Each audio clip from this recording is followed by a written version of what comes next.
It's another episode for the week, and I guess love is in the air. If you want to say that, welcome, ladies and gentlemen, to episode 44 of Under the Middle Rope. I'm your host, Jose Tabuada, and yes, another episode is coming your way. And this weekend is Valentine's Day. It's the time, the day of love, the day of being all romantic and whatnot. And so we figured here at the podcast, why don't we look back at some of those weird yet surprisingly memorable love angles that sometimes shook the WWE world by storm? Because, I mean, personally, the ones that we thought of, all the crazy ones were, frankly, in WWE. It's just RJ and I for today's episode. So not much time to waste. So all I can say is just sit back, relax, and enjoy. Love is war. Hey everybody, welcome to the discussion. Just RJ, good old college podcast buddy RJ. Just him and I for today. A very calm yet another fun trip down memory lane for the most part, because after, as I said in the introduction, this weekend is Valentine's Day. It's a time where you appreciate your significant other, or in the case of RJ and I, the time where you appreciate that we're single. Yeah, pretty much. Do you plan on buying yourself some chocolate? No. I just bought myself Wendy's earlier today, so that works. But I did do like a little. I said like there's like those little Instagram filters that have like the little random thing. I sent one to my friend for fun, and it said, "What are you gonna do for Valentine's Day? Buy yourself chocolate." So I'm like, "Oh, okay, all right, that'll." that summarizes. But yes, I mean, now not that there's anything wrong being single. You know, we're both happy. You know, we're both handsome. You know, it's not like it's not like it's the end of the world for us. Yeah, you know. Well, I mean, it's not, but the point is, yes, it is Valentine's Day, and it is the season of love, or it's the month of love, I guess, as you may say. And we're going to look back today in a very fun episode, some really crazy, random, weird love angles. And of course, unfortunately, it's mainly with WWE, because not too many else from other companies have done something insane, at least not that I know of. At least I don't come off the top of my head, because most of them do come from WWE. And again, you know, RJ and I have been watching. Everybody knows the theme of this podcast. What I like to say is, like, you know, RJ and I, especially me, we've been watching WWE for a long time. Early 2000s, I believe, late 90s for RJ, or around the same time. And so we've seen a lot. We've seen an insane amount of really, really hilarious love stories, hilarious weddings, controversial weddings. So we're going to take a look at a few. We're going to discuss them. We're going to, I guess, laugh and reminisce of our younger days, our younger bachelor days in the playground. Yeah. WWE does love themselves a good love angle. They do. Like, they do them way more often than they really should. But yeah. No, you're right. Sometimes they're hilarious though. So I mean, you know, we're not going to go into full details as like, let's say when Tori Wilson's dad was involved with Dawn Marie, and then they faked his death, and then Dawn Marie hits Tori Wilson with a vase. Right? We're not going to go that. Which was, I mean, as a kid, you're a little horrified, because, you know, it's like the still photo they used was an angry Dawn Marie, right? But she looked kind of satanic with the vase, and you're like, oh my god, no. So we're not gonna go into detail on that. Man, you know? I had forgotten about Dawn Marie until you just brought her up. Honestly, there are things in my head that I randomly remember. Just in general, my memory can be really weird. Like I've scared my parents in the past. I agree. I have a really good memory too. Like I remember random stuff. I just did not remember Dawn Marie. Like I remember scaring my parents one time, talking about a birthday party that I had when I was a kid. And they're like, "You were 3. How the hell did you remember that?" I'm like, "I don't know. It's in my mind." I don't know, man. So the first angle we're gonna talk about, and again, we came with a bunch. We're gonna start off with the really interesting, unique pairing of Eddie Guerrero and Chyna, early 2000s. She's not late 2000s. Early 2000s. Latino Heat was just starting to come up, and well, I mean, he was with the Radicals, but then he started to show off his side for the Mamacitas. God bless his soul. And then suddenly got involved with Chyna. Now, Chyna's not Devo. She wasn't like a diva. Yes, thank you for saying that's what you wanted to put. If that, like, she was beating the shit out of the men. Like she wasn't like the like bra and panties match diva. She was China. No, she was like She's the the ass tough. kicker. Yeah. Yeah, she was a tough cookie that a lot of WWE females today want to be known as, right? As like an ass kicking tough like son of a gun, not like traditional divas that just get involved in Raw and panty matches or divas that just have Jerry Lawler scream over. It was just she was just like a tough specimen, but she showed a little bit of that feminine side with Eddie Guerrero. I mean, they had like that little prom date thing heading into Backlash 2001 where they arrive late to the arena. You're like, hey, if like Eddie's like, holy crap, I gotta change out of the tux and I gotta get ready for my match, and they're coming out and all like extravagant. I don't know, and they had good chemistry. Like I said, they had really good chemistry. They bonded well. Chyna, we got to see more of a more personal side of Chyna because with DX it was always tough, don't touch me, back off out of the way. 99, 2000, where she slowly started to become more of like that independent yet loose character. I think. Yeah. With that, and then Eddie just kind of helped bring that out more. Yeah, I think that this was really good for both of them because it kind of helped show like a more personable, like comedic side of Chyna, like you just said, like a lighter-hearted side of Chyna. And this was like early Eddie Guerrero before like the lie and cheat and steal phase where he eventually kind of got over and became champion. This like I think the thing that you remember most about this is the backstage segments and how funny Eddie and how charming Eddie was in those segments. And it really helped him get his character over and like and show his promo ability and just show like the entire package of Eddie Guerrero, which kind of ended up, jolting him into a main event stage in the WWE.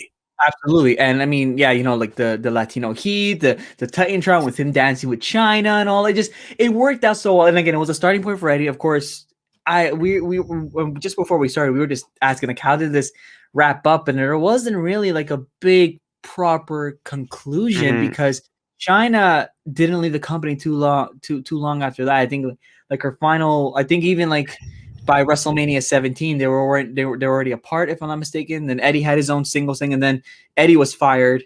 I think Chyna was fired as well, or let go. And so it just fizzled out. So like we didn't really get like which is good. I mean, sometimes you don't always want that like ridiculous traditional heel turn. You're like, oh, betrayed you. How could you break my heart? Especially with Love Night, as we're gonna get deeper into this. But for what it was, it worked. It was light. It was fun, and it just ended. It ended, I think, like civil. Is that the word I want to use? Yeah, I would say so. Yeah. Anything else you want to add on before we move on? Not really. It's just a fun little thing that they did back then. I think the funny part of it is that you could really think, looking back, that if Eddie did get on Chyna's bad side, that Chyna could just whoop his ass, and that's part of the comedic factor in it too. And then Eddie was obviously like the charming character he was, and he's like, okay, well, I got the ass kicker Chyna to be my mamacita. So it worked out in general between the two. Like very defensive, like especially when when Chyna had the Playboy shoes and he's all like defensive. It's like if anybody messes with you, they're messing with my woman. It's just like just like that's what we should all be, gentlemen. Charming, respectful, yet ready to stand up for your significant other if necessary, unless that significant other stands up for you. Then that also works too. Yeah. I'm gonna move on. I'm going to throw back to the 1990s, and I'm the reason why I'm doing this, talking about this now, is because I'm actually in the process of updating like my personal website, my portfolio, and I'm importing all like 2 years ago. I wrote about every WrestleMania up until WrestleMania 34, and deleted for me going to MetLife Stadium. So I reviewed all of them, counting out, and I just finished wrapping up inputting WrestleMania 8 into my new website, and at the time, one of the biggest love angles from 1990 to 1991 was Miss Elizabeth and Randy Savage. With Elizabeth being known as the First Lady of the World Wrestling Federation, or the First Lady of Wrestling, very elegant, very charming. Sometimes I think some people even like later on called her like the Princess Diana of WWE or WWF. Very, very elegant. Macho Man Randy Savage is a crazy, outlandish character. This is like, again, kind of similar to Eddie and Chyna, but on a more in-depth level that this never needed like crazy dramatic. I mean, like, yeah, like they split up and then they reunited at WrestleMania 7, but like for the most part, just a very like, it's just a very like a very strong bond, you can tell, because they were married in real life. Yeah. They were able, even like when they were not together, kayfabe wise, when Macho Man was with Sensational Sherry, the chemistry was still there, and it's like that's really rare in today's day and age to get that insane amount of chemistry, but it worked, and they had I think what is WWE's only wedding. Actually, I lied. A snake pop out of a present at their wedding. No, it's not in controversy. Never mind. RJ, any thoughts on that? Yeah, I'm too young for this to be in my heyday, Of course. So obviously. obviously, so am I. Yeah. But I have done a lot of actually reading up on this pairing, and obviously this is like the iconic duo of the WWF. Like this is what a lot of people think of, you know, from the beginning all the way up to the tragic death and everything like that. It's a very long and interesting story, and obviously I'm not going to go into the backstage stuff because we're talking about the on-screen stuff. But Yeah. you could just tell that they're just one of those duos that had that obvious chemistry, like you said, because they were married before they even became to the WWF. Like they were always, they had that bond. And I just remember, I obviously, like I just said, we were too young for this, to be our Not primes. even born. But Not even born. my older brothers watched this era, my dad watched this era, and they're like, Miss Elizabeth was beautiful. She was elegant. She was just like the best. And people would cheer for Randy Savage because they loved Miss Elizabeth so much. With Elizabeth, yeah. To the fact where it basically turned him face. And then they had that like iconic moment where he's like got her up on her shoulder in the middle of the ring when he's got the title. And and honestly, a lot of his fame came because of his manager. I'd agree. I mean, and that moment that RJ's talking about, WrestleMania 4, after a 3-hour wide tournament for the WWE Championship that was vacated, Savage finishing off DiBiase with the aid of Hogan, which of course set up their match WrestleMania 5. I'm getting off track, but the point is, yes, that was the first of two times where Elizabeth is on Savage with the title on her shoulder, which again shows a lot of respect. Like, hey, it's not just about me. Again, on screen wise, not just about me. I have the love of my life up on my shoulders who helped me get here and motivate me to become champion. She deserves to have the gold around her too. And then, of course, that special moment at WrestleMania 7 when Savage lost a retirement match, as if it mattered the year after anyways. And then again, Elizabeth running to his aid. Oh, I gotta save my prince, taking care of Sherry. And then again, the reuniting, just absolutely incredible. But yeah, it worked for sure. And yeah, I mean, even like I remember watching WrestleMania 6 as she's before Macho Man's mixed tag team match with Dusty Rhodes, and what the heck is her name? Dusty Rhodes' partner, forgot her name. Whatever, I'll check it later. And Dusty introduced Sapphire. There you go. And Dusty Rhodes introducing Miss Elizabeth, and the crowd went nuts at Skydome in Toronto, just absolutely insane for her. My cousin was there saying that it was just incredible. Looked pretty, the sparkling blue dress. But the point is, this was a pairing that, again, even in that situation when they were apart, they still made it work. Savage still sold the heck out of it, and just brilliant. So again, one of the more classier on-screen relationships in history. And of course, I mean, unfortunately, it ended in divorce at the end of the day in real life, and then they both died. And well, it is. But yeah, that's like one of those. This is really where WWE, I think, did it right. You're like, okay, it's classy. That's what it should be. But moving on, then you have, now I'm going to completely go south here in terms of like crazy love angles. Edge and Lita. There's no way we don't do this episode without talking about Edge and Lita. And unfortunately, when RJ and I were pulling up the list of like what we should talk about, and what moment should we bring up or want to specify, Lita was involved in a lot. Yeah. Unfortunately, a lot of angles. I mean, she had the real life relationship with Matt Hardy. Which obviously, unfortunately, go on. Got turned into the angle that we're basically about to talk about. Yeah, it got really, unfortunately, really, really ugly. But I mean, even before Lita and Edge, it was Lita and Kane when she had to marry Kane and had like the black dress for the wedding, which is already a mess enough. And Gene Snitsky. It wasn't his fault, man. Oh God, I feel bad for Lita because I mean it was essentially 2 to 3 years of I mean eventually it worked out with Edge, as we all know, but oh my gosh, it just unfortunately it just sucks that obviously Lita was way significantly better than just being in a love angle the whole time, but it happened. She was involved with she involved with Kane first. And then she turned on Kane by giving Edge the briefcase, which revealed their relationship. And then Matt Hardy got involved because of the real life situation of the love triangle. And then that got even uglier, and then just I hate that it worked, but See, I had that's the thing I wanted to say is when I was a no. kid, I ate this up so bad. Like Oh yeah, I was all like it worked way too well. it's so scary. It's like Yeah. I remember like I remember at SummerSlam 2004 when they were doing autograph sessions at one of the amusement parks in Toronto. I got Lita's autograph, and then I got Edge's later on, and then about a few months later that all started to unfold, and I'm like, huh. I picked the duo, or it was just a weird coincidence of how it all worked. Yeah. But I mean, obviously, Lita was a better wrestler than she got to show for a lot of her career, Oh yeah, and she was stuck as a manager. But she did do a really good job as a manager as well, which kind of showed off how well-rounded of a talent she actually was. I think. I know a lot of it was sappy love stuff, but she actually did it really well. Like the stuff with Kane, where she was kind of like pretending to be with him, and then the switch to Edge, and then they she followed through with the live sex celebration. yeah. I was gonna bring that up. That ended up actually being like the highest rated Raw like segment ever. And obviously there's some stuff where she just like she didn't want to do it and The followed through reports because came she's out. such a trooper that I she mean, just yeah, like I mean, went through it. you had Edge, saying, please, telling Vince, please, I don't want to do this. John Cena saying he can't go through with this, and McMahon saying, nope, it's great television. I mean, I hate Was it to be great that guy. television? Sorry, It wasn't great television. I don't know. I mean, I have to put on my business hat here, and I hate doing it because I know a lot of people hate talking about businesses and TV, like and the way like people manipulate TV stuff to get what they want, to get the money. But it, like you said, it was one of the highest rated Raws, if not the highest rated Raw of that year. I think I can't remember, It's but good television. but for but In for short. Vince, he's obviously, unfortunately, his mindset is, oh my god, the ratings are through Oh the yeah. roof. Yep. And I mean, They were. I mean, as a young teenage boy watching this, you're like, they're not gonna do this, right?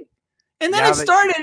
the disbelief. It's like, oh, maybe they are gonna do it. And then, but you're a teenage boy. You're like, well, I'm obviously gonna tune in for the main event segment here. Like, I'm not a loser. I'm already up watching wrestling when I'm not supposed to. I'm obviously not gonna miss the best part.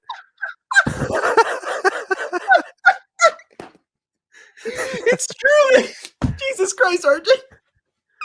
Like, it obviously in hindsight, it's terrible. It's But off. It's awful. but that was what they did back then. Like that's just what they did, and it And, sold, man. That's the first thing I learned in radio school is sex sells. So I mean, like yeah, that's just like and, what it is.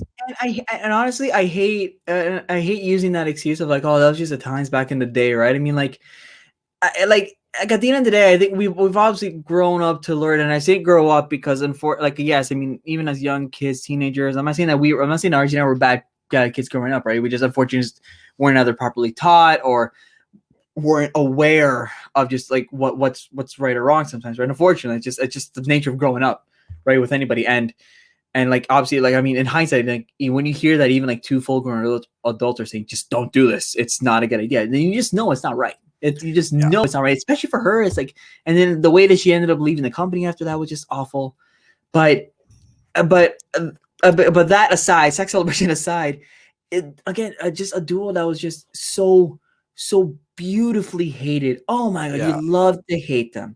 Their chemistry was incredible. The way they made out was weird, yeah. but Just like on top of people, basically, just like they'd beat somebody up and then just make out about it. I'm like, ugh, I hate you guys. Like, like, I hate you. I I hate you, Edge. Like what? Like I hate you. I'm so jealous of you. I hate you. yeah, it wasn't definitely because, oh my god, you guys are such bad guys. It was, how dare you, lucky son of a bitch. That was definitely the reason why. Basically. But yeah, but I mean, again, they were incredible. They were incredible heels. I mean, I think what also worked for them is they knew the heat that people were getting because of the situation with Matt Hardy, and they ran with it, and they sold the hell out of it. They said, you know what, if they hate us, let's make that hate deeper, and it worked. Lito was an incredible heel manager to help Edge get the win sometimes or get the distraction. Here and there. Edge champion, Alita women's champion, both Yeah, two champions at the same time. You're like, damn, okay, this is a pairing, and this is how you want to show that yes, this is your top female in the company, this is your top male in the company. Let's put them together, and it yeah, freaking worked. for You, sure. you, you Power can't go couple. wrong. An absolute. I think one of the better definitions of a power couple um, in WWE history. I Probably think. ever, yeah. Like I Lita go really on. helped Edge become like a main event superstar. Oh yeah. Oh Like yeah. Edge going from, tag team, kind of like floating in the singles division a little bit, never really breaking through, and Lita comes onto his character. This is a rated R superstar now. She really helped him, propel to the main event scene. That obviously was, he was, scouted as like a young prospect. They said that in his first debut match, like this is a potential future WWE champion, and then it never happens. He's in the tag team division all the time, and then Lita pairs with him, and boom, main event heels, and it was Yeah. perfectly done. And then he I wins mean, what, like 12 championships or whatever he's at he now. goes on. He goes into one more. And in hindsight, I mean, normally you do for. I don't want to say normally because I don't want to be misquoted here, but for the most part, you do see, new people getting pushes, sometimes big pushes, almost instantly. John Cena's wasn't long. John Cena debuted in what, 2002, 2003. By 2005, he was champion, right? 3 years. And like even like already getting the biggest singles, like a really strong singles push in 2004.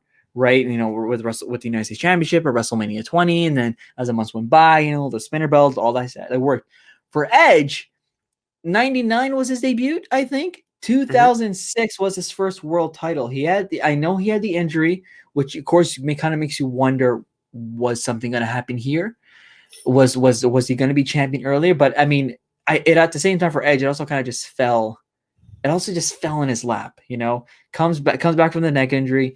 WrestleMania 21 introduces a brand new concept called Money in the Bank, and they realized that they needed like a heel. I think they needed like a really strong like a presence. They need somebody evil with this thing because it's a very evil thing to do. So just take their briefcase away, even though nobody knew at the time how you were gonna pull this off, I was actually right? going Or to ask you that when he did cash the briefcase in, did you think that was something that would ever happen, or did you think that he'd have to be like, I challenge you at yeah, WrestleMania like a month ago? Did you think that it was possible at any time that he would cash in no, immediately?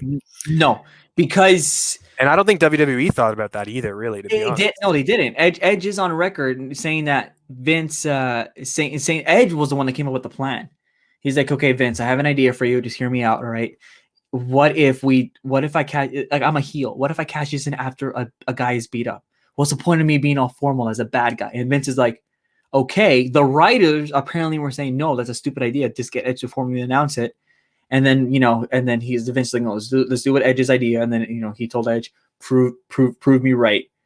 And then it worked out. And then obviously Lita was by his side, which eventually led to the celebration and whatnot. But again, Lita was there for those big moments. Like it just everything fell into place. Like the Money in the Bank was what got Lita and Edge together. Started that big heel run, the title and whatnot, and then even at WrestleMania 22, how crazy Lita was involved and whatnot. Apparently that worked out, and yeah, you're right. I think without somebody like I mean, the Money in the Bank briefcase was there to help Edge, but Lita solidified it. I think Lita 100% definitely helped um helped shape that further to get the Edge that we know today.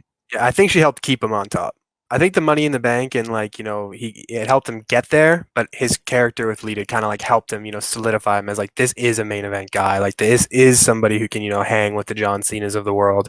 This isn't somebody who should be going back to the tag scene. Like this is somebody who should be here Yeah. basically. And I mean he did eventually with Randy Orton, but I mean you knew that he was already like such a big That main was like event the guy. main event like tag scene though. Like they sometimes do that when they throw like two like superstars together and then they win the tag belts or something like that. They seem to do that from time to time. But I never really thought as rated RKO was like a tag team. They were just like a couple main event, like it was like a stable. It was like a main event Yeah, stable. that happened to Bond. No, you're right. Yeah.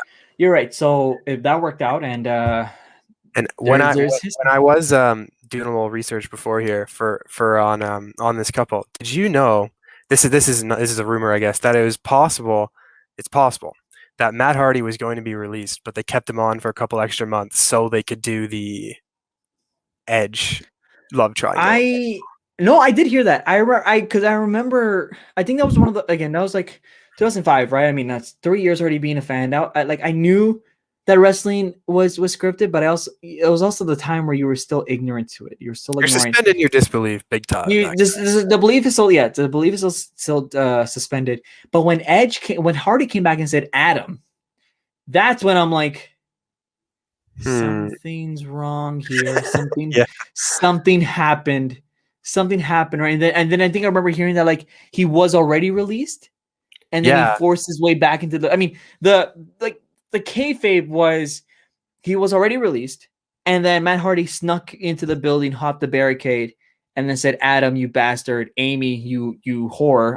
I'm pretty sure he said Amy. Like he said their real names, and then security was grabbing onto him as if he really did trespass, and then they legitimately cut off his mic. So I kind of want to believe that. Like I do want to think that he was released, and then they said, "Okay, you know what? We have something here. Let's do this." And I mean, I actually have on my shelf here Unforgiven 2005, which had that Matt Hardy and Edge. I know. I asked my dad. No, I had it on where is it? I had it on DVD. Here we go. I had it on. Nope, that's not that. Yeah, I had it on DVD. Angle. Wow. Yeah, this is a throwback. I mean, we're not. That is a throwback. I know. Yeah. So and then when we do that, but and then they gave me 2006 for some reason. I'm like, okay, I have 2006. Okay, great. 2006. Unforgiven also. Toronto, yeah. Yeah, Toronto. I wasn't there. Oh, I wasn't there. Jeez, Cena was in enemy territory on that day. He was, but yeah, I mean, like it had like the crazy steel cage match, brutal steel cage match. That was just holy crap. That was bloody is an understatement for that steel cage match. I think. Oh yeah, incredible what they both did, and then they sold it. They made it work. I also feel bad for Matt Hardy. I mean, like he was cheated on. Yeah. But then he said like the fact that he agreed to this, which means that he must have said yes for the payday. Like there was he needed the money. I don't want to be that guy, but there's like for me, like if I knew that my partner cheated on me, and then I was told, okay, by the way, Jose, now we're gonna tell the world. Yeah, tell the world, and then I want you to fight your partner's new boyfriend. All right, fight your partner's your boyfriend. You're gonna look at your girlfriend the whole time, like angry, but fight him because he was the one that did that. Can you do that? Yeah. All right. Well, what's the money? Okay, perfect. Done. Okay, I'll take it. Right? I feel bad. Like it's off. Like how do you say yes to that? I know. How do you say yes to that? Would you? Well, again, the money. We're sitting here in my I'm sitting here in my basement. These guys are sitting on millions of dollars. I'm sitting in Yeah, but man, WWE is such a soap opera sometimes. That's really what it is, man. It's just a bunch of big muscly men in a soap opera. It's okay, RJ. I mean, like if you and I if we had to fight, if you had to fight other guys, I know we would come out on top. Maybe you more than me. If it was scripted. If we're scripted to win, no, maybe. I think we're tough. Like I think I can kick Wolf's ass. I think I can kick Pete's ass. But now you're implying that Wolf and Pete are tough. If they're not tough either, then we're just. Oh, that's right. I'm sorry. You're right. I don't want to get it. We're just a bunch of untough guys fighting. Oh, they're going to kill us when they hear this. Okay, I'm going to move on to another. Nick can fight because we didn't mention him. I haven't said that he hasn't tough yet. Maybe Nick can be on our side. I didn't say he wasn't tough. Oh, please! The fact that he didn't bring up Nick alone will offend him. Like, how dare you? I'm your under the middle rope chat. I can't even do a British accent. Okay, we're going to.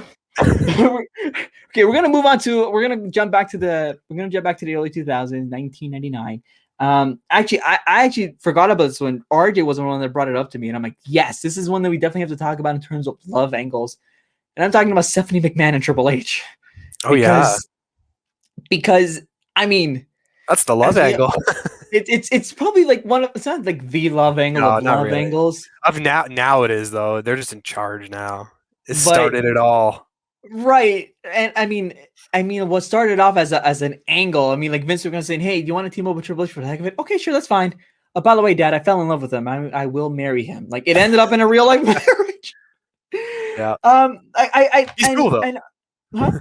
But he's cool. Yeah, don't worry. He's great. He's great. You like him, right? Right? He's muscular. He's a champion. He was like you put him as world champ. He's gonna take over your business one day. But like, I mean, like you remembered this more. I forgot that there. I don't. Was there like a proper love story with Tess there with Stephanie McMahon? There was like it's very vague in my mind, honestly, right now. This is a very long Of time ago. course. I was such a Test fan, though. I thought Test was so good back in the day. Anyway, off topic. But there's like I think it was like a short little romance angle where, Stephanie was, I think, just like managing Tess. They'd come out holding hands, whatever, whatever. And I think it was just like short lived. They were going to have the wedding, I believe. Yes, yes, I remember They were this. going to have the wedding, Oh and my then god. didn't Triple H like drug Steph and then like do like Yeah. a drive through wedding? Yes, And then they and come back and it's like, I'm married now. That was once what. again, children, once again, before Archer goes on, let this be a reminder to you all that whatever you see on TV is only what stays on TV. That does not mean you pull off your own drive-through wedding with a sedated individual, nor was it acceptable in the first place at all. And once again, just because it's the early 2000s does not mean it was right. RJ, as you were. Actually, I would say because it's the early 2000s, it's almost definitely not right. So yeah, that's what happened. And then, it began we're back on power couples. This is a power couple, Oh yeah. basically. You got the boss's daughter and you got what had Triple H been a champion yet at this point, or this kind of propel him to becoming like a million Uh, time world champion? I'm looking at it. Because I This was don't like think he had won a championship yet, and this was like kind of him on becoming not Hunter Hearst Helmsley. Like, I'm Triple H, like the game now. If I'm I might be getting my timeline mixed up a bit here, but I don't think Triple H is really solidified as a main eventer yet. no, he was on he was underway. I'm looking at it. Let me see here. I can't remember, but 1999 Triple H was on his way. He was close. He Oh, was for sure. close Like, enough. he was gonna be a main eventer anyway, but Yeah, it he was was on kind his of just way. like, and then Test kind of gets forgot about in this whole thing.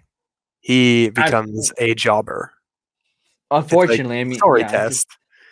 And Steph and Triple H become the rulers of WWE 20 years down the line. I do remember that. I do remember at Armageddon 1999. At Armageddon 1999 was when let's see now, a no holds bar match between Triple H. It wasn't for the WWF title. In fact, the Big Show was the He won champion. it on Raw, I'm pretty sure. I thought it was a SmackDown. Was it? No, I think you're He right. won it on a I think weekly show. He didn't win it on a pay-per-view. right. Yeah. So McMahon and Triple H fought. Were in the main event. Big Show, the champion, was the second last match of the night. Where if McMahon won, the annulment would they would have Triple H would have been forced to get an annulment, but Stephanie turned on Vince, which revealed that it was like Yes, they were in on it the whole time. they were always in on it. Yeah. The evil smile from Steph, the big hug, and it was like, what the hell's going on? Um and then yeah, I just started there. Triple H's actually now I want to know. Like I can't remember when his first championship was. It was definitely like this kick started it. January 2000, Okay. January 2000 he turned into the game. All right. Sometimes our memory's weak, He, ladies he and won the gentlemen. We title have on to. Raw in 1999. Oh, Is there what we I'm go. seeing. And then he dropped it to Vince McMahon. That's funny. On SmackDown. Oh my god, that's right. Yeah. McMahon's a Oh, two-time champ. yeah. Apparently, Well, was that his first? Oh my god, I he's an don't know. ECW champion too, eh? Who can forget that? Yes, beautiful Which moment. they were counting as world titles back in the day. So I'm very at aware. So he's. three, how many other three-time champions you got out there? Well, yeah. I mean, like, yeah, like, I mean, what started off as a ridiculous marriage, because again, let's face it, that is not right. And don't forget, like later on, a few years later, Stephanie turned on Triple H, still aligned with Chris Jericho, Oh and she yeah. walked with him down the aisle in Toronto at WrestleMania 18. Triple H coming back from his, what was it that like Triple H got his injury, Stephanie was with him, and then she got bored or tired of waiting for him, so she aligned with Chris Jericho. I think they had their divorce, and then she had a professional partnership with Chris Jericho or something like that. Another fun name that gets involved in this duo though is Kurt Angle. He had some really good segments on SmackDown back in the day Right. when Triple H was champion and Stephanie, as he was kind of like trying to get Steph to fall in love with him, and then they make out on the couch once or something like that, and then Stephanie lets him, and that's when Kurt Angle's now becoming like feuding with Triple H. So they've done a really good job, with Triple H and Stephanie. Obviously, it's very professional, like we're in charge now, but throughout the you know ruthless aggression era, I guess it was. They did like I'd say attitude early. Well, I think it was mainly attitude because Stephanie was mostly gone from the ruthless aggression because she was legitimately pregnant with Triple H's kids. yes, yeah, yeah. So I think it actually showed that Steph's actually like not really a bad performer in her own right. She's not just the boss's daughter. She did a really good job at promo work. Obviously, she's not a wrestler, but she did a pretty good job, backstage segments and promo work to the point where she got to the point where she is now, where she's the annoying boss lady and yells at everybody. So I think, and then Steph became women's champion at some point in time as well during that time as well, Yeah, right? Where they both hold titles. Yes, they entered WrestleMania 2000 before with the McMahon in every corner main event. Rock, Show, Mankind, Triple H, Stephanie, and Triple H did enter together as champions. Women's champ, same with Edge and Lita. The women's world champ left Anaheim that night. Still champions. Triple H was still champion. So you're right. It it worked out, but it just amazes me how just what started off as an angle just became a shoot for the rest of their lives. They weren't together before the pairing, right? No. So it was because of the angle. I feel like that happens in WWE. I feel like people get paired together and they're like, oh, you want to just, date it out while we're doing this? Rusev and Lana are a big one. Yeah, We're exactly. We're gonna get to Lana in a little bit because I know I had to bring it up again. I know we've made fun of it a few times, but we're gonna get there. But and I'm pretty sure that Triple H as well was with Chyna around that time too. So I think there was I don't know how far back because I think Chyna was with Triple H before Stephanie, and then I don't know what happened up in there either because I know backstage Chyna was with Triple H too. I don't know. I don't know about backstage stuff, but that was 7. Yeah, so from 96 according to the most reliable website in the world, Wikipedia, from 96 to 2000, better than credit for. Hey, I once learned in college that Wikipedia or in school, Wikipedia is a great starting point, but it should not be your end point. You can edit it, but it's just gonna get fixed. Well, no. Yeah, you can edit it. If you go on Jose's Wikipedia page and it says WWE World Champion, you just know somebody fucked with it. Yeah, jerk. Yeah, who would do such a thing? How could you? Gosh, the edits are so obvious. But anyway, I will go to Wikipedia any day. Stupid teenagers. Most of my school. It's a great starting point for research, and then you dig into that deeper by finding credible sources. There's your lesson. Anyways, from 96 to 2000, Triple H was in a relationship with Chyna. They split up over her mental health problems and her disinterest in having children, with Chyna's sister saying that Triple H was very good to Joni and that he wouldn't have lasted whether Stephanie came into the picture or not. Wow. I did not know that. And then what began as an on-screen storyline in 2000 became a real-life romance. And then they were married in 2003, 3 daughters. How beautiful. Very beautiful. But there you go. Yeah, so did they get divorced on camera before they were married in real life? Yes, because their wedding was in 2003. Triple H announced a divorce in late 2001, late 2001. Yeah. I think, yeah, because Triple H came. Oh, no, sorry, 2002, because Triple H won the Rumble, and then, I remember now, won the Rumble, then the quote-unquote divorce happened. Were they ever paired together as faces? Triple H and Steph? Yeah. Not that I can't recall a whole lot of faces. No, I don't think so. It's been no. They always played a heel couple. I mean, especially with Triple H's last world title run. It's like, Well, you're not going to cheer for the guy that's dating the boss's daughter. That's just not going to happen. Or married the boss's daughter with kids. Married the boss's daughter. I was going to say doing it with the boss's daughter, but I didn't think that. I guess I said it anyway.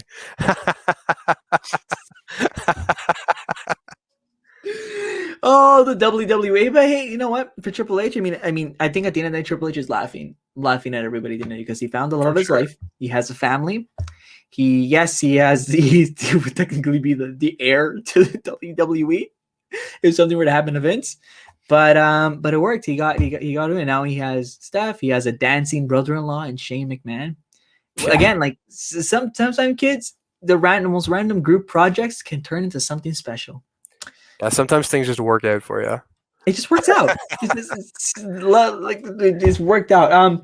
Let's go on to our second last. I think one of our final ones, final ridiculous storylines, and I brought it up earlier with Rusev and Lana, but of course we have to bring up the whole Lana, Rusev, Bobby, Liv Morgan angle. Oh, for the love of God. I mean, we bash about it so much, but I feel like it's not a true Valentine's Day themed episode if we don't bring up the disaster that came out of that. I mean, as I wear a Happy Rusev Day shirt, unironically, Great shirt, by the way. I know I said that before we started recording, but I just need the world to know how good of a shirt that Jose's wearing. RJ and I again, like I feel like next. I feel like we should have done like I feel like we bring up our experience at Philadelphia a lot, and I feel like there should be a day where we just go into full detail with it. But RJ and I bought this. I showed the photo last week, I think, on the podcast. RJ and I, or a couple weeks ago. But RJ and I, when we got to Philly, we're like, we need Rusev Day shirts because it's Rusev Day. And then the kid in front bought the Rusev Day shirt too because we were wearing them. Yeah, and the kid was such a fan of Jose that he went and bought the Rusev Day shirt. It was awesome. Yeah, he's like, and like I think like while I was waiting in line, again, we're going to Philly again, but I was waiting in line for the Money in the Bank briefcase. Where's your friend? And then you think you're texting me, hey, the kid's looking for you. I'm like, what? And he was wearing the Rusev Day shirt. He wanted to show you that he had the Rusev Day shirt on. Wherever you are, little kid. You're out looking for a Money in the Bank for like 45 minutes. No, I'm not getting into it. We've been into it so many times already in past weeks. But yeah, kid, wherever you are, date your boss's daughter. That's really the best advice you can give anybody. Date your boss's daughter. Or the worst. In real life, that could be bad advice, actually. She will bring you good. Yeah, it's horrible advice. Boss might not like you if you do that. Sorry? Boss might not like you if you do that. So, sir, your daughter. Like back to Rusev with this. Rusev and Lana, yes. Yeah, with this, I mean, again, another situation where a random pairing just to see how it would work because Lana was able to pull off a fake Russian accent, turned onto something real. Married. They again, the chemistry that just worked out. It amazes me how lucky somebody can be to find something like that in those situations, for sure. That's my dad himself. The great Tim Stacy. Yeah. Sweet. He's trying to fix my bathroom. They're trying to fix something in my bathroom, but there's no light in there, so it's not helping. That's unfortunate. That's not fun at all. I feel like I'm gonna be helping him with something in 15 minutes, I think. But anyways, as we were saying, like he just wanted camera time. I'm sorry. He's just a star. Look, man, if I had the Charlix, if I had the little Charlix rushing to get on camera, I'm pretty sure it's okay for Tim. Okay, but how can you say no to little Charlik though? I guess you can't say no to any of them, to either of them. Yeah, no, I mean, that'd be rude. Don't do that, kids. In general, it's just rude. But anyways, the partnership that worked out, and then it just got weird. And with this, this is like a perfect example of because in the past relationships that we spoke about today worked. They still worked. They clicked. There was chemistry. People were buying it. People were into it. People invested. And then with this, from the start, you're like, what the hell? And it's just something that went horribly, horribly wrong. It was like dead on arrival. Liv coming out saying how like she's been in love with Lana the whole time, and then the assumption that they hooked up, or you're like, what even happened with that? They did not follow up on that at all. No, they did it. They never followed. I think it was like a week or two later. That's it. It was just the Liv and Lana thing was dead. The Lana and Bobby thing continued with Lana wanting a divorce and making out with Rusev on Raw, which was, oh my God. And Rusev's face just, I love the guy, but he just did not sell it. I don't think he sold it well. I mean, would you have ran out of the ring to kick his ass? Yeah, probably. You would the think whole thing like Rusev was like a sex addict or something like that. Yeah. So Lana didn't want to be with Rusev anymore, yet her entire character is just making it with Bobby.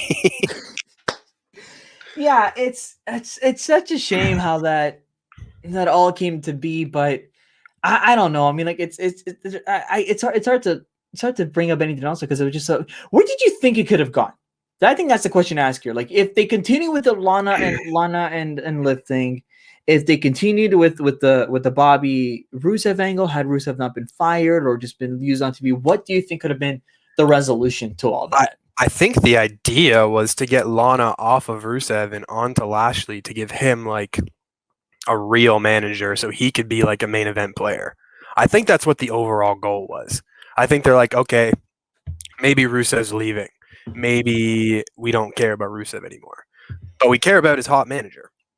So let's move him to somebody that we want to push. So I think that Bobby probably would have just, squashed Rusev, won it all, and then tried to move on to bigger things with Lana as his manager. And I think that's what they tried to do anyway until they just kind of came up with a Fizzled. better idea with MVP. Yeah. Oh yeah. Because MVP broke them up. Because MVP wanted Lashley for himself. So I think if MVP didn't actually come around, they might still be paired together. Fair point. I like that, and I mean, it's just obviously it felt more natural as soon as MVP returned to the company and just said, "Hey, I have a business. It hurts. I would like you to join." And then it worked out. It worked, and I mean, to this day, it still worked out. It's definitely one of the more enjoyable factions. I know they know they're still. It feels like they're still like they need to be on a somewhat of a bigger platform, but still missing. But something, but I mean, it's better than Lana and Lashley that absolutely nobody took seriously because everybody knows in real life Lana's married to Rusev. I mean, don't forget when Lana and Rusev were feuding the first time with Ziggler, and then Lana on her freaking Instagram, I'm engaged. Yeah, and then WWE's like, what the hell are you doing? Because I remember that because there was another name I wanted to bring up that was Summer Rae, and they had that really weird fish skit or whatever in the ring, like that promo where he's like, I got you this fish. Do you remember that? I don't remember that. He's like, I love you, I got you this fish or something like that. And then Ziggler was with Lana at this time. Yeah. That I know. I just forgot about the do I want to Google the fish? It's pretty bad, but Rusev's pretty funny in the segment. Well, I guess I'm gonna look this up. Okay, Summer. It's not good. It's just Rusev's funny, so I like pretty much everything Rusev. Yeah. But it just showed how bad a lot of these angles can really be. Rusev they tried offers a gift to Summer Rae. I can't for copyright reasons, ladies and gentlemen. I can't put. Okay, there's a dog. I can't share this with you. There's a dog. I think he says it's Dog Ziggler. I think it's Dog Ziggler. Oh my god, it's in a box and it's a fish. And Summer Rae's selling it like. Summer Rae looks incredible, by the way. Yeah, sure. Absolutely beautiful. Sure absolutely beautiful. Yeah, absolutely. And then Lana comes out. Is Lana with her Russian accent? I think she's ditched it at this time. Because she's like, oh, she's flirting between the two. She was 100% flirting between the two. She was rocking like the Ziggler clothes, like the jean jacket and stuff, right? No, this was her professional. Right now in this fish promo was a professional look, but Lana. What happened to Lana? Oh, Lana put Summer Rae's head in the fish. Okay, all right. Well, that summarizes that. And then Lana's like, "We're married," and then they're like, "Well, we got to drop this." So I think Lana realized that it was a crappy segment, probably. and just wanted to kill it off. Yeah, let's kill this off and get me back with my husband, please.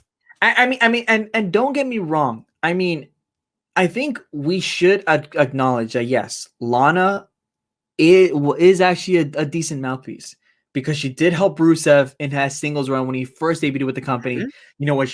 Which led him to his big tank entrance at WrestleMania 31 in Santa Clara against John Cena of all people. John Cena, like if you're going up against John Cena at that stage, on a stage like that, that's a pretty big honor. And yes, I think we can say that with the amount of years and the career that John Cena had. If you have a program with Cena at WrestleMania, you are really recognized high by WWE. He was undefeated going into that match too. He was undefeated going. He was a big deal, and then John Cena. He lost to Super Cena. God bless America. But Super Cena, Rusev coming out of the tank, Lana by his side. I mean, Lana coming down the aisle with the United States Championship and the Russian soldiers. It was a phenomenal entrance. But again, it's good to show you that yes, Lana in that situation was a great mouthpiece for Rusev. So she does work. She does work. I don't think it's fair to say that she doesn't. In a managerial role, I think she's pretty decent, if not good. But yeah, I think you also have to find. I think the problem is is because it's just been only Rusev in her life, and the only person that we've seen. you can instantly feel the lack of chemistry with other people like Bobby Lashley, like Liv Morgan that didn't work out, right? I mean, like, or I can't remember the chemistry with Dolph Ziggler, but the point is because she had that real life chemistry with Rusev, with Miro, it Yep. worked out. And so that's what makes this work. But unfortunately, Lana, which I think just burned herself in the sense that like you put her with somebody else. It's just, I mean, now she's putting She's a wrestler now. people. Yeah, I'm putting people through Naya through tables and yell out weird things. But I think another reason why Lana didn't really work with anybody else is because people nowadays just like know so much behind the scenes that they just didn't buy it. Like they're just like, I know that Lana is married to Rusev. She announces it on Instagram. Like I just know. So a lot of fans, I think it's tough to suspend the disbelief when you just kind of know that it's not right, it, and I know, which I is know hard people. in WWE these days in general because everybody knows everything. Oh, I mean, I hate saying it, but yes, kayfabe is dead for the most part. It said there are a few times when you're like, oh my sweet Jesus, I love the product that I'm watching, right? And it's tough, Yeah. it's really tough. It's really tough to see, like this crazy, like for example, like Sonya Deville hating Mandy Rose at Beth, their big storyline. Hey, we got a calendar coming out as soon as the cameras are off, right? And on Instagram, it's very tough. It's not easy, and mind you, Lana. I think what also worked for Lana was the character that she was able to reach. She had the accent. She had the right attitude. She was like an actress. She did train in acting just before that, and modeling and whatnot. So she had the experience. But then as soon as she was asked to be more herself, try to be more organic, it didn't work. As it almost felt like what was organic was playing that pseudo character, playing that alternate person. Is that what I want to say? Alternate? I don't think so. I don't think it's the right Playing word, a but character, really. exactly right. That different personality, That's which is the why way I to do think it right. Got it down.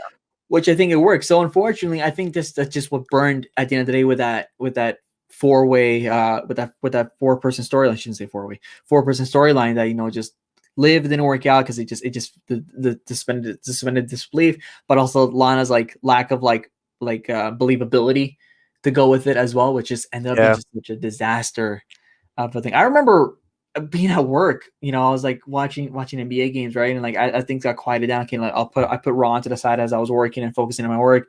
And then I saw the wedding, and then I saw that all go down. And then my coworker to my right just come up beside me. What the hell is going on? I just looked at him. I don't know what to tell you. I'm so sorry that you're watching this. Just go back to work, please. I don't know. I Tuned in at a can't tough save you. time. Tuned in at a I, I, tough I, time. I can't save you for this. That's Stick with that. basketball while you can. That's the thing as a wrestling fan too. It's like I want my non-wrestling fans to enjoy wrestling, but like that's not what you can see. Like I don't want you to watch that. If you want to if Oh you want to yeah, I wrestling, I remember. can't show you stuff like that. I remember like when I was in my last relationship. Okay, you want to get into wrestling? Okay, great. Here is tables, ladders, and chairs 2 from WrestleMania 17. Just sit back and enjoy. Yeah. Just watch the whole thing, right? But I told my ex, okay, avoid this, avoid that. Yeah, that's not who we are. That's not the kind of fan that we are. We don't like this. It just didn't work. And at the end of the day, it's probably one of the many failures with Love Angles. Any other honorable mentions before we wrap up? I think that you What have we just think had? of, because I think we brought up like the biggest ones, at least that we've known well, right? I mean, I remember I had some fun with the Cena and AJ Lee one and CM Punk back. I don't. I think that was when you were really in the middle of your little hiatus because I think it was kind It of like was. it It pretty much was. turned into their like Money in the Bank feud. I think it was like a year or two before. CM Punk was with AJ. AJ turns on him for Cena, and then I think AJ ends up with Dolph Ziggler after that at some point in time. Yeah, AJ ended up with a lot of people. Yeah, I'm pretty sure because see, there wasn't there. No, sorry, I'm confusing AJ Lee with Eva Mend, not Eva Mend. Like Eva there was Marie. another. No, not Eva Marie. No, there was another superstar that with Zack Ryder that Cena was Oh also yeah, involved in Eve as well. Torres. Eve Torres. Eve Torres, thank you. I was right. I knew I was right. That was Oh that yeah, weird. I remember that one. Eve and Cena and Zack And then Ryder. poor little Zack Ryder in the wheelchair looking at Cena's That like, was how the dare you? biggest burial, man. He was so over, and then Cena steals his girlfriend, and then he gets pushed off the stage in a wheelchair, and then never to be seen again. I guess he wins the U.S. title at WrestleMania like 10 years later. and then loses it the next night. Here's your WrestleMania The Miz, moment, yeah. but drop that right now. That straight up Moving right along. revitalized. That straight up revitalized Miz's career, though. So like that's fine. It did. It did. It worked out. It completely revitalized his career. He was so like, we're off topic. Sorry. No. I mean, we've been. We're wrapping up. I think the last quick one I want to bring up, I just came to my mind. Edge and Vicky Guerrero. Oh yeah, that was a great one. That was such a good pairing. I mean, weirdly enough, I mean, obviously it did feel weird that Vicky Guerrero was out making out with Edge because of her husband. I'm like, okay, all right, like she's part of the company now, and it, I don't know, it always weirded me out for some odd reason. Yeah, her pairing with Dolph Ziggler was fun too. I don't know if you watched during that time too, but she was really good. She got a lot of hate, but she was a really good. I know she was given like the job as like I think it was like to be helpful, but she kept it. Like she owned it. She was such a good heel like GM figure. Yeah. Like I hated Vicky. Like I'm like, and it's like Edge is using you, Vicky. Like, come on. and then Triple H ruining that. Vicky, like, come on. And Triple H ruining that wedding, and then Vicky getting involved with the Big Show, which of course that all culminated with Cena for some odd reason at WrestleMania 25 in Houston. Yeah. I mean, with Vicky, I mean, like, it's just one of those people, like, like she, again, a heel that you love to hate. And when you pair her up with a heel that you also love to hate, it works, right? I mean, like Vicky Guerrero, okay, I got to show you tough love, Edge. I'm sorry. Step inside the Hell in a Cell with the Undertaker, please and thank you, right? You're like, damn, that's your husband, dog. Like, throw him inside the cell. And I mean, it was funny when Edge said we wanted a divorce, and Vicky's just screaming in the wheelchair. No!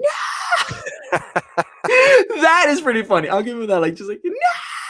And I think I remember she leaves Edge for Dolph or something like that. I can't remember. She gives Dolph the title. She hands it to him. So Dolph's first world title was because Vicky gives it to him. Right. And then Edge comes and takes it from Dolph again on the same night. It's great. It works. I mean, we're always doing work together. There were. I mean, I remember once again Philadelphia when Vicky came out at 16. We're like, holy, that was awesome. That was great. I mean, there was one side of me that wished that she did come out to Eddie's Light, Cheat, and Steal. I think the pop inside that building would have been phenomenal. But I also understand that, unfortunately, and also fortunately, it wasn't Vicky. That's not Vicky. Vicky was a crazy heel manager that had to yell at "excuse me" every like 25, every second, right? So it worked out. But we're gonna put a bow on here. We hope you enjoy this like little episode. We're just like thinking of ideas, and we're like, hey, Valentine's Day is this weekend. So sure is. I'm working Sunday night, so that's how I'm spending my Valentine's. So I hope you have. It's okay. I mean, I'm at home like I've been doing for the last year, but I hope you have a fun Valentine's Day as well, RJ. At least to the best of what you can. I'm sure we will send each other chocolates as compensation for Valentine's Day. So thanks again, buddy. And as always, let's get to the closing. You made it to the end of the episode. You made it to the end, and yep, 2 single guys talking about Valentine's Day. What a time to be alive. Yeah, but we hope you enjoyed that episode. I know it was fun, as always. It's always fun when we go back, take a trip back down memory lane. And yes, like I said in the introduction, WWE has a lot of those weird moments. And before I go, I said last week that to become a patron, that is no longer the case. We Patreon was shut down, so that which was awkward last week. So what I'm going to say right now is, as always, that. Thank you so much for watching. Just like us on Facebook, just follow us on Twitter, and it's available wherever you get your podcasts. We have expanded across many different podcast platforms, so hopefully you'll be able to find Under the Middle Rope. Subscribe to us here on YouTube. I'm Jose Tabuada. Have a great one. Bye.